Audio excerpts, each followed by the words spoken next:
आज कई राज्यों के विधानसभा चुनाव का रिजल्ट आ रहा है। पश्चिम बंगाल, आसाम और दूसरे राज्यों में भारतीय जनता पार्टी सरकार बनाने जा रही है। हमारे साथ मौजूद हैं आज भारतीय जनता पार्टी के संबल से जिला अध्यक्ष हरेंद्र सिंह रिंकू जी मौजूद हैं और कई और कार्यकर्ता पदाधिकारी हैं। यहाँ जश्न मनाया जा रहा है, मिठाइयाँ बांटी जा रही है, आतिशबाजी हो रही।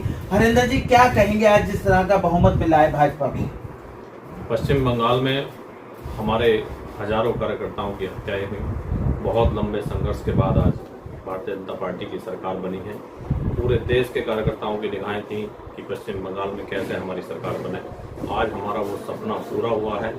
सरकारें सभी राज्यों में और अन्य राज्यों में भी है, लेकिन जितनी खुशी बंगाल की है मैं आपको शब्दों में नहीं बता सकता। यहाँ कार्यकर्ता अजीब उत्साह के साथ अपना जश्न मना रहे हैं।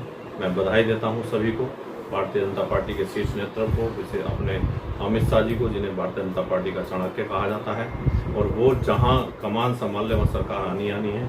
और इस बंगाल की जीत के साथ तो उत्तर प्रदेश में लोग सपने देख रहे थे पीडीए के माध्यम से आने का, उनका वो सपना चकनाचूर हो गया है और उत्तर प्रदेश में तीसरी बार भारतीय जनता पार्टी की प्रचंड बहुमत के साथ सरकार बनी। यानी कि आपने देखा कि कहीं न कहीं विपक्ष पर हमला है, पीडीए पर, अखिलेश यादव पर निशाना साधा है। हरेंद्र सिंह रिंकू जी ने, बिल्लेश यादव मौजूद हैं।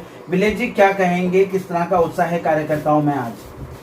कार्यकर्ताओं में बहुत जबरदस्त उत्साह है। हमारे बंगाल में तमाम कार्यकर्ताओं की पिछले कई वर्षों से हत्याएं की गई, उनके अत्याचार की गए, जुल्म के, उसके बदले में माताओं बहनों ने आगे बढ़ चढ़ के वोट किया है और इतना शानदार कमल खिलाया है कि 3 राज्यों में हमारी पूर्ण बहुमत की सरकार बन रही है।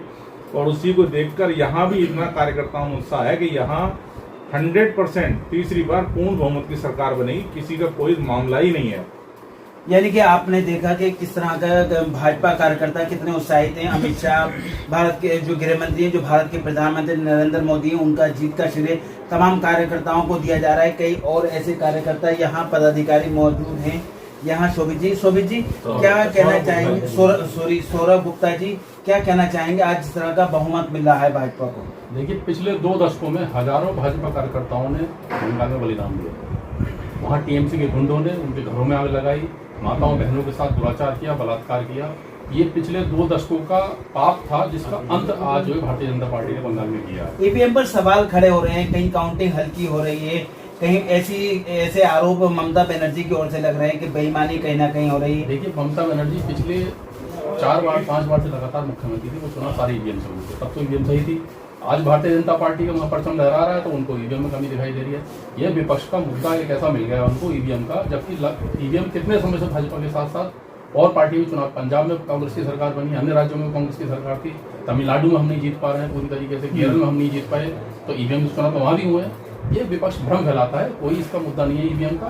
वहाँ जनता ने पूर्ण समर्थन वहाँ के लोगों ने भारतीय जनता पार्टी को दिया है और अमित शाह जी, मोदी जी में, और वहाँ पर जो शुभेंदु अधिकारी हैं जो भारतीय जनता पार्टी के हो सकता है विधानमंडल के नेता भी चुने जाएं, उनका पूर्ण विश्वास जताया भारतीय जनता पार्टी में। निश्चित रूप से उसका जो प्रभाव है उत्तर प्रदेश में भी पड़ेगा।